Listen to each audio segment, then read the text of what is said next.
উজানির বড় হযরত পীর সাহেব এর জামাতা, এই বাগানেরই ফুল এবং এই মাদ্রাসারই মুহাদ্দিস, তিনি এখন আপনাদের সম্মুখে বয়ান রাখবেন। আলহামদুলিল্লাহ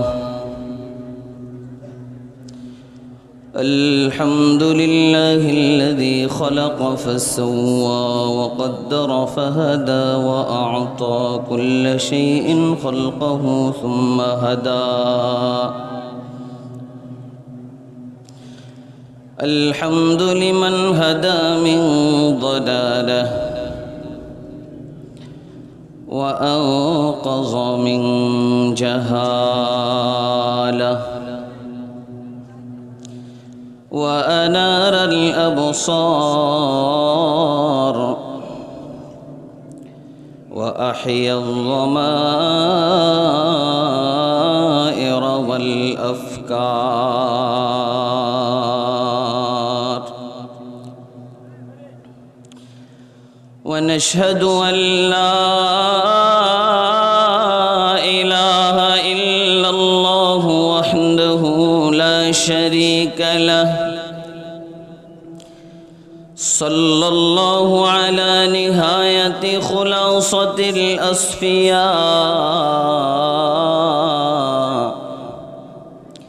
وخيرة نخبة العظماء من الأنبياء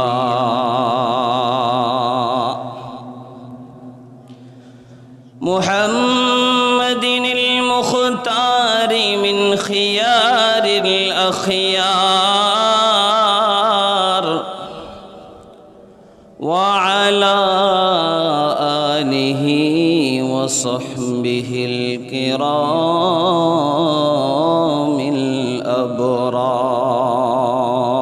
الأبرار.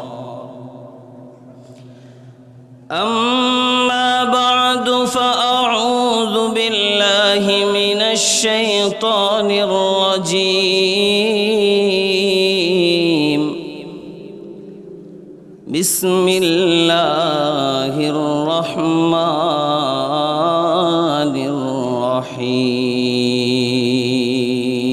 الرحيم. وذروا ظاهر الإثم وباطنه إن الذين يكسبون الإثم سيجزون بما كانوا يقترفون. صدق الله مولانا العظيم وصدق رسوله النبي الكريم ونحن على ذلك لمن الشاهدين والشاكرين والذاكرين والحمد لله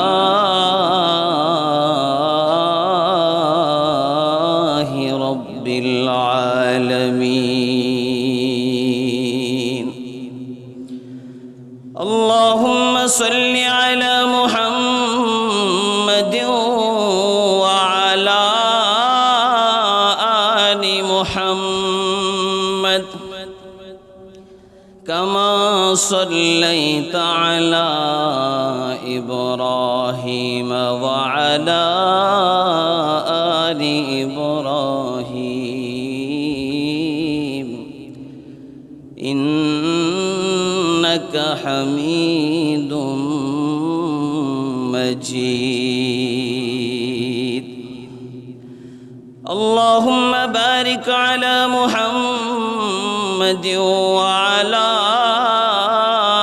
آل محمد كما باركت على إبراهيم وعلى آل إبراهيم إنك حميد مجيد. سبحانك لا علم لنا إلا ما علمتنا إنك أنت العليم الحكيم سبحانك لا فهم لنا إلا ما فهمتنا إنك أنت الجواد الكريم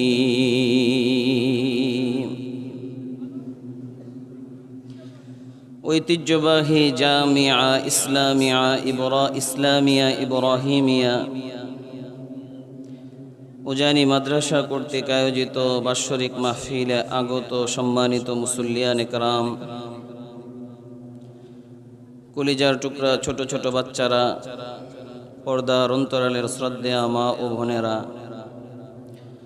জাতির ভবিষ্যৎ কান্ডারী তালাবায়ে আজিজ মাদ্রাসার ছাত্রবৃন্দ,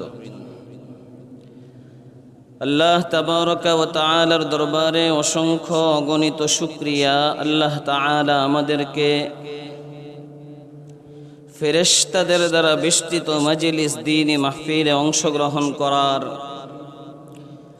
কোরআন ও হাদিসের আলোকে কিছু কথা বলার এবং শোনার তৌফিক দান করেছেন। এজন্য সকলেই অন্তরের গভীর থেকে কালিমাত শুকর আদায় করি আলহামদুলিল্লাহ। আগেই আলোচনার আলোচ্য বিষয় বলে দিচ্ছি, কতটুকু বলতে পারবো আমি জানি না। যখনই আদেশ হবে তখনই মাইক ছেড়ে দেওয়া হবে। তার আগ পর্যন্ত যতটুকু বলা সম্ভব হবে আল্লাহ তৌফিক দিবে বলবো ইনশাআল্লাহ। আলোচনার আলোচ্য বিষয় হিংসার ভয়াবহতা, হিংসার ক্ষতি। বিষয়ের দিকে যাওয়ার আগে ভূমিকা হিসেবে একটা কথা বুঝেন। বান্দা যত গুনাহ করে, কিছু গুনাহ আছে লুকায়িত গুনাহ, অস্পষ্ট গুনাহ,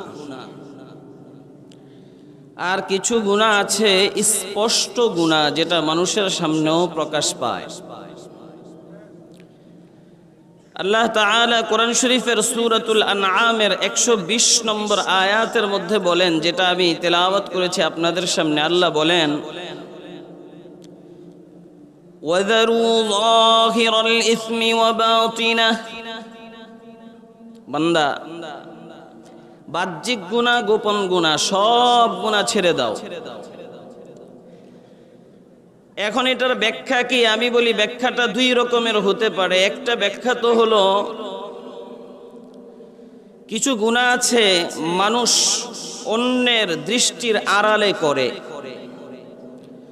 রাতের অন্ধকারে দরজা বন্ধ করে দিয়ে কম্বলের নিচে, কাঁথার নিচে ঢুকে মোবাইলের ভিতরে উলঙ্গ ছবি, আজে বাজে জিনিস দেখে। এটা আল্লাহ ছাড়া আর কেউ দেখে না, দুনিয়ার কেউ দেখে না।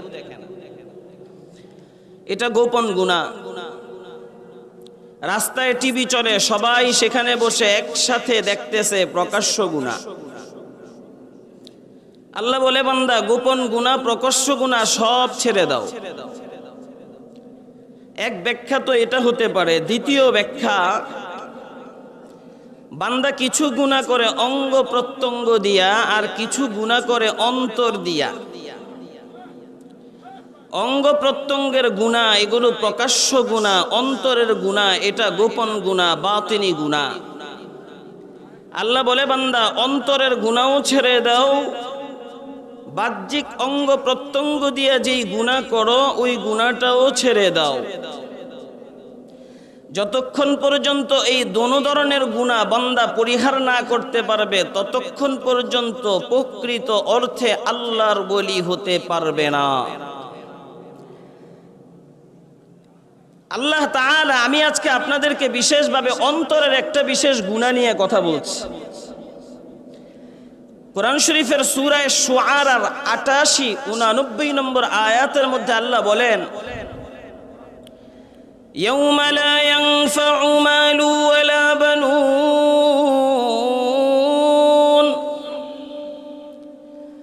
ইল্লা মান আতাল্লাহা বিকলবিন سليم একটা দিন আসবে যেই দিন ধন সম্পত্তি সন্তান সন্ততি মানুষের কোনো কাজে আসবে না। তবে তার কি কাজে আসবে? আল্লাহ বলে যে একটা বিশুদ্ধ অন্তর নিয়ে আসবে, রোগ মুক্ত অন্তর নিয়ে আসবে, সুস্থ অন্তর নিয়ে আসবে। এই সুস্থ অন্তরটাই ওই দিন বান্দার ফায়দা দিবে, উপকারে আসবে। অন্তরটা সুস্থ থাকলে হাসরের মাঠে বান্দা উপকার পাবে। অন্তর রোগাক্রান্ত, ধন সম্পত্তি যতই থাক লাভ নাই। মুসলিম শরীফের 2562 নম্বর হাদিস, হাদিসের বর্ণনাকারী হযরতে আবু হুরায়রা রাদিয়াল্লাহু তাআলা আনহু বলেন, আন নবী হুরায়রা রাদিয়াল্লাহু তাআলা আনহু قال قال رسول الله صلى الله عليه وسلم رسول الله صلى الله عليه وسلم বলেন, إن الله لا ينظر إلى صوركم وأموالكم ولكن ينظر إلى قلوبكم وأعمالكم। বান্দা, আল্লাহ তোমার বাহ্যিক আকৃতির দিকেও দেখে না, তোমার ধন সম্পত্তির দিকেও দেখে না। আল্লাহ দেখে তোমার অন্তরটা কেমন, তোমার আমলটা কেমন। এই দুইটা জিনিসের দিকে আল্লাহ তাকাইয়া থাকে। আমরা মনে করি টুপিটা লাগাইছি, পাঞ্জাবিটা পড়েছি, তসবিহ একটা হাতে আছে, নামাজে আগে আগে থাকি, আওয়াবিন পড়ি, ইশরাক পড়ি, চাশত পড়ি, তো আমি মনে হয় নবীর সুন্নত এর অনুসারী হয়ে গেছি। অথচ আল্লাহর নবী হাদিসের মধ্যে কি বলে? শুধু এতটুকু দিয়া তুমি প্রকৃত অর্থে সুন্নতের অনুসারী এটা প্রমাণ হবে না যতক্ষণ পর্যন্ত তোমার অন্তরটা পাক না হবে, যতক্ষণ তুমি অন্তর থেকে কারো বিষয়ে কোনো ধরনের হিংসা বিদ্বেষ না ছাড়তে পারবা, ততক্ষণ পর্যন্ত তুমি পাক্কা সুন্নতওয়ালা হতে পারবা না। তিরমিজি শরীফ হাদিস নাম্বার 2678, হাদিসের বর্ণনাকারী হযরত আনাস রাদিয়াল্লাহু তাআলা আনহু বলেন, قال رسول الله صلى الله عليه وسلم হযরত রাসূলুল্লাহ সাল্লাল্লাহু আলাইহি ওয়াসাল্লাম হযরত আনাসকে ডাক দিয়া বলে, ইয়া বুনাইয়া ইন কদারতা আন তুসবিহা ওয়া তুমসিয়া ওয়া লাইসা ফি কলবিকা গিশুন লিআহাদিন। হে আমার প্রিয় সন্তান আনাস, তুমি যদি সক্ষম হও সকাল করো বা সন্ধ্যা করো বা এইভাবে তোমার অন্তরে কারো জন্য কোনো ধরনের বিদ্বেষ নাই, কারো জন্য কোনো ধরনের চক্রান্ত নাই, হিংসা নাই, কিছু নাই, যদি সম্ভব হয় আমার প্রিয় সন্তান আনাস তুমি সকাল সন্ধ্যা এইভাবে করার চেষ্টা করবা।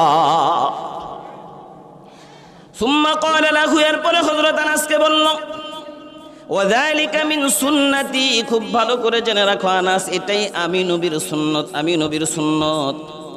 ওমান আহইয়া সুন্নতি ফাকাদ আহাব্বানি ওয়ামান আহাব্বানি কানা মাই ফিল জান্নাহ। আর যে আমি নবীর সুন্নতরে জিন্দা করলো সে আমি নবীকে ভালোবাসলো। আর যে আমি নবীকে ভালোবাসলো, আমি নবী বলতেছি সে আর আমি, আমরা দুজন একসাথে জান্নাতে থাকবো। নবীর আসল সুন্নতওয়ালা হওয়ার জন্য দিল পরিষ্কার হতে হবে। দিলের ভিতরে হাজার বিদ্বেষ রেখা, যত আওয়াবিন, যত চাষ, যত ইশরাক, যত বড় পাগড়ি দেখা যাক, যত বড় জুব্বাই দেখা যাক, সে প্রকৃত অর্থে নবীর সুন্নতওয়ালা হতে পারবে।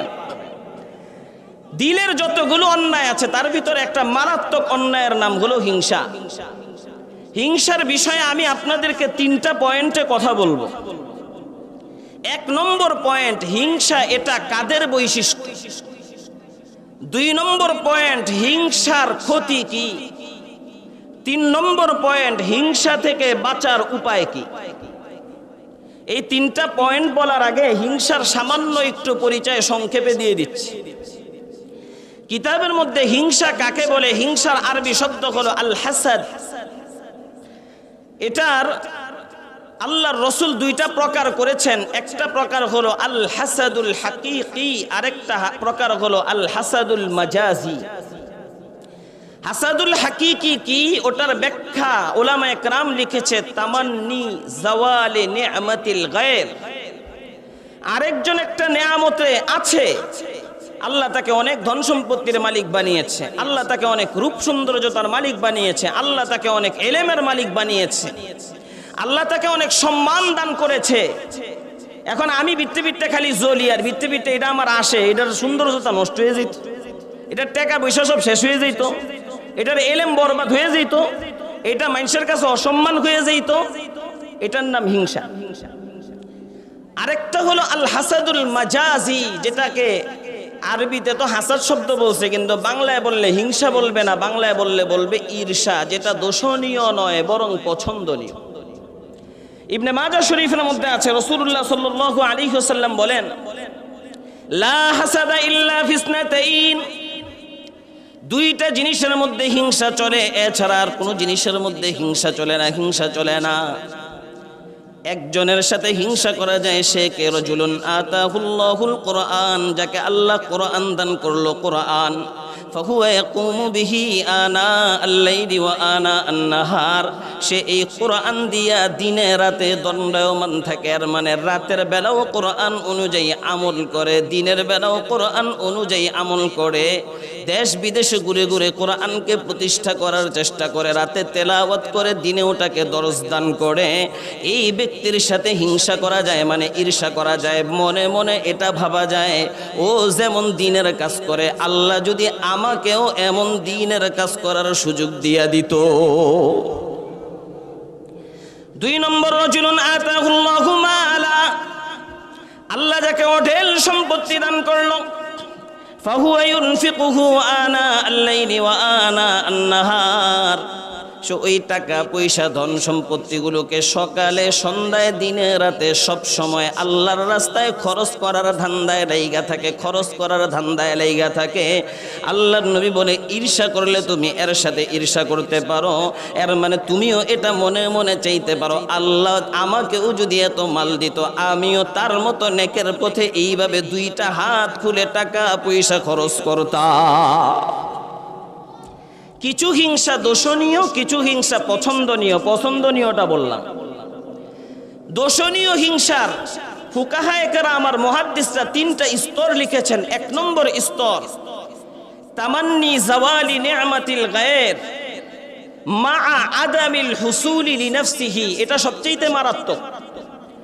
ও এত বড় আলেম কেল্লেগা, ওর সম্মান এত বেশি কেন, সে এত বড় ধনী কেন, এটা আমার ভালো লাগে না, খালি দিলের ভিতরে জ্বলতে থাকি, মনে মনে ভাবি ওরটা শেষ হয়ে যাক।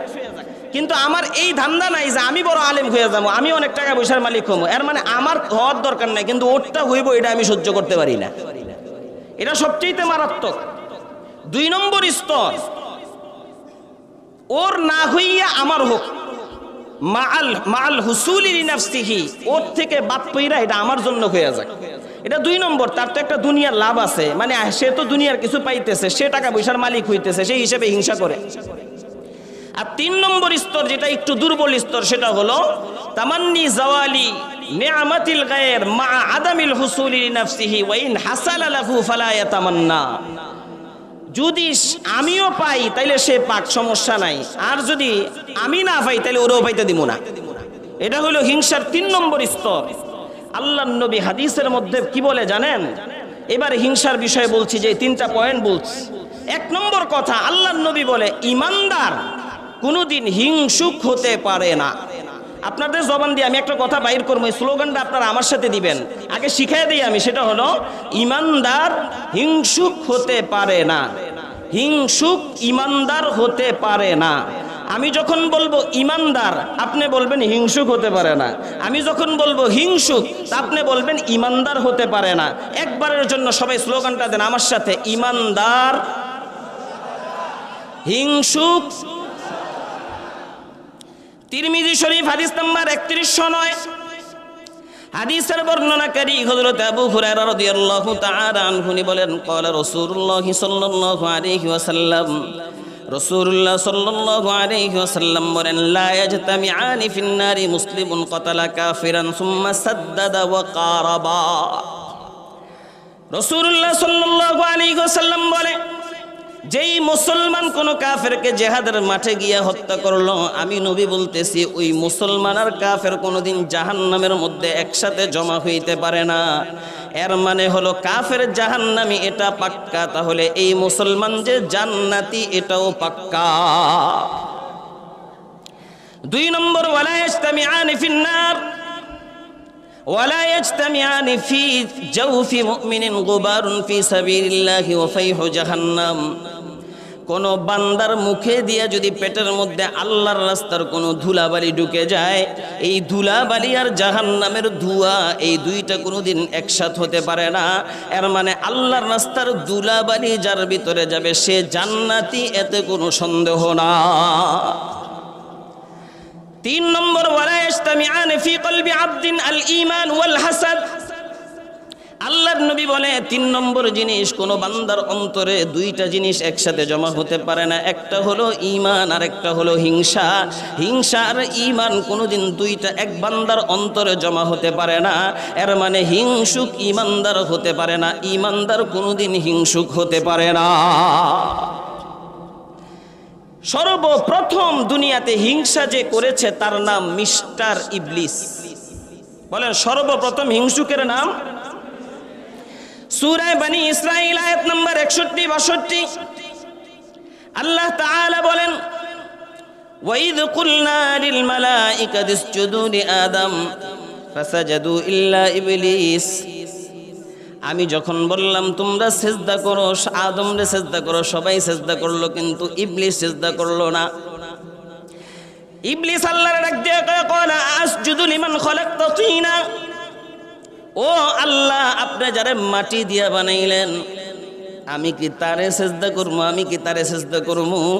এর মানে ইবলিস মনে হয় যেন আল্লাহকে ডাক দিয়া বলতে চায়, আল্লাহ আপনি আল্লাহ হইয়াও কি আপনার কোনো বিবেক নাই?